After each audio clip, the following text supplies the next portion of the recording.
Everyone, હું છું forum Prajapati. હું હિંમતનગરથી છું. હું એક વેલનેસ કોચ છું. આ તો ટોપિક છે દરેક લેડીઝ માટે કે તમે લોકો વેટ લોસ કરવામાં ઘણો ટ્રાય કર્યા છો, પણ તમારું પીસીઓડી પીસીઓએસ છે તો શું કરવું જોઈએ? તો આજથી જ આ 5 હેબિટ્સ તમે બંધ કરો, નહીં તો વેટ અને પીરિયડ્સને કંટ્રોલ કરવું બહુ મુશ્કેલ પડી જશે. અને વેટ અને પીસીઓડી પીસીઓએસ બહુ સારું એવું રિલેશન છે. જો તમે સારું એવું વેટ લોસ કરો છો તો પીસીઓડી પીસીઓએસ કંટ્રોલ કરી શકશો. અને તમે બહારનું બંધ કરો અને શુગર એવોઇડ કરો તો તમારા બોડીમાં ઇન્સ્યુલિન રેઝિસ્ટન્ટ થાય છે, તો પીસીઓડી પીસીઓએસ વધી શકશે.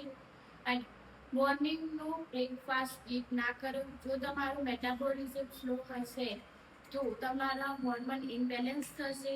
સેકન્ડ થિંગ છે કે તમે દરરોજ ફિઝિકલ એક્ટિવિટી કરો. થર્ડ વન છે કે તમે સ્ટ્રેસ લેવલ કંટ્રોલ કરો.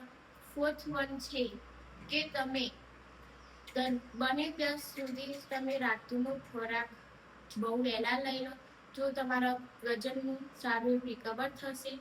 અને જો તમારે વધારે જ માહિતી જાણવી હોય તો આજે કોન્ટેક્ટ મળો. Thank you.